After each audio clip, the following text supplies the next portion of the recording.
IBS সমস্যায় ভোগে না এরকম খুব কম মানুষই আছে। আমাদের চারপাশে আইবিএস রোগীরা প্রচুর ভরে গেছে। আমরা আজকে সেই আইবিএস নিয়ে আলোচনা করব। আমাদের টপিক হলো আইবিএস কেন হয়, হোমিওপ্যাথি চিকিৎসা কি, অর্থাৎ আইবিএস কেন হয়, এর লক্ষণগুলো কি কি এবং এর আলোকে হোমিওপ্যাথি চিকিৎসা কি, এ বিষয়ে আপনাদেরকে বিস্তর ধারণা দিব। আমরা জানার চেষ্টা করব আইবিএসটা কি। আইবিএস হলো ইরিটেবল বাউল সিনড্রোম, অর্থাৎ একটা দীর্ঘমেয়াদী কার্যগত সমস্যা। পরিপাক তন্ত্রে একটি সমস্যা বৃহদন্ত্রকে প্রভাবিত করে। অন্ত্রের স্বাভাবিক কার্যকারিতা ব্যাহত হয়, গঠনগত বা দৃশ্যমান ক্ষয়ক্ষতি হয় না।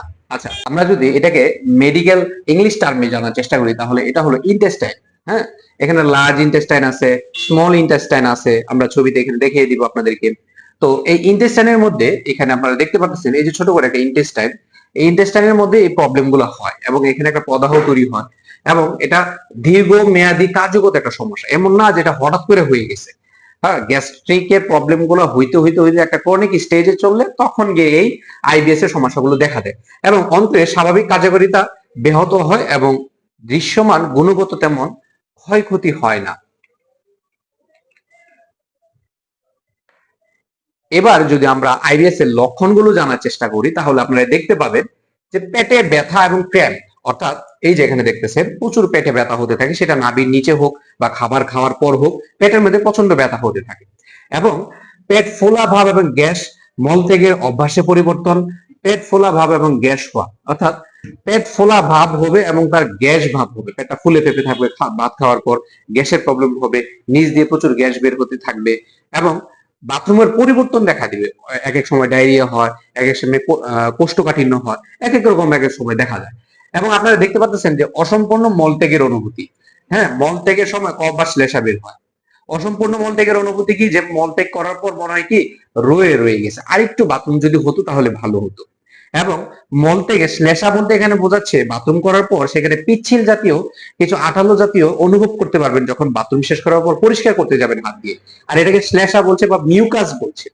এই সমস্যাগুলো যাদের হয় খুবই খারাপ একটা অবস্থা, ভালো কোনো খাবার খেতে পারে না, ভালো কোনো সবজি, ভালো কোনো ফল, ভালো কোনো খাবার, যেমন ধরেন গরুর গোশত, মুরগির গোশত, হ্যাঁ, বিভিন্ন ধরনের ভালো রান্না হইলেই তার অবস্থা খুব খারাপ হয়ে যায়, খুব মেনটেনের উপর চলার লাগে এবং লাইফটা পুরো হেল হয়ে যায়। গ্যাসের প্রবলেম তো সারাক্ষণই লেগে থাকে। এখন এর থেকে আমরা কিভাবে বাঁচতে পারি, আর এই জিনিসটা নিয়ে আপনাদের সামনে এসেছি।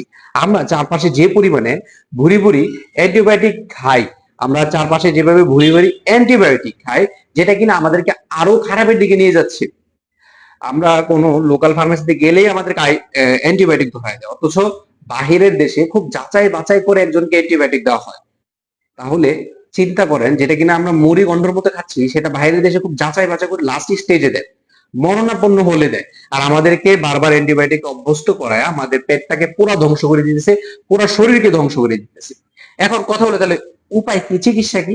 আলহামদুলিল্লাহ আমাদের হোমিওপ্যাথিতে খুব সুন্দর চিকিৎসা রয়েছে এবং প্রাকৃতিক উপায়ে চিকিৎসা, যেটা কিনা আপনার সাইড ইফেক্ট খুবই কম। এখন কথা হলো সঠিক হোমিওপ্যাথি চিকিৎসা কি। আমাদের চারপাশে ভণ্ড হোমিওপ্যাথি ডাক্তারে ভরে গেছে। আপনি দেখার চেষ্টা করবেন যে কে ক্লাসিক্যাল চিকিৎসা করে, কে আপনার মনের লক্ষণ, শারীরিক লক্ষণ, ইমোশনাল লক্ষণ সবকিছু নিয়ে এর উপর ভিত্তি করে সিঙ্গেল রেমেডি বাছাই করে, অর্থাৎ একটা মেডিসিন বাছাই করবে যে কিনা পুরো বডির উপর চিকিৎসা হবে। কিন্তু মেন চিকিৎসা আপনি যেটার জন্য আসছেন ওইটারই হবে, তবে ফুল বডির ধাতুর সাথে মেডিসিনের ধাতুকে মিলে চিকিৎসা দিবে। যারা মলম দেয়, পেটেন দেয়, বিভিন্ন ধরনের চিকিৎসা, এলোপ্যাথি ওষুধ, হোমিওপ্যাথি ওষুধ, কবিরাজি ওষুধ মিক্সড করে দেয়, হ্যাঁ, এদের থেকে দূরে থাকার চেষ্টা করবেন, পিওর ক্লাসিক্যাল হোমিওপ্যাথি চিকিৎসা নেওয়ার চেষ্টা করবেন। হ্যাঁ, তবে কিছু ক্ষেত্রে আপনাকে গাছগাছালির রস দিতে পারে, গাছের রস এটা খারাপ কিছু না, প্রাকৃতিক জিনিস, আল্লাহর দান জিনিস, ওটা আমরা এত ইয়া করি না।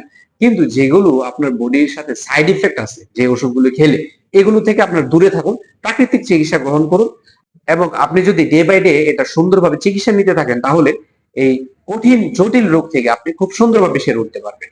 তা আপনারা যারা আমাদের সাথে যোগাযোগ করতে চান এবং বিস্তারিত জানতে চান আমাদের সাথে যোগাযোগ করুন, ডেসক্রিপশনে দেওয়া লিংকে এবং কমেন্ট বক্সে দেওয়া নাম্বারের মাধ্যমে যোগাযোগ করুন। আপনারা যেভাবে চান, আমাদের ঢাকা শাখা বা ভৈরব শাখা আসতে চান বা কুরিয়ার করে মেডিসিন নিতে চান, সবভাবে আপনাদের ব্যবস্থা রাখা আছে। তো ভালো থাকবেন, সুস্থ থাকবেন, আইডিয়াল কিউর হোমিওপ্যাথি ক্লিনিক সেন্টারের পাশে থাকবেন। আসসালামু আলাইকুম।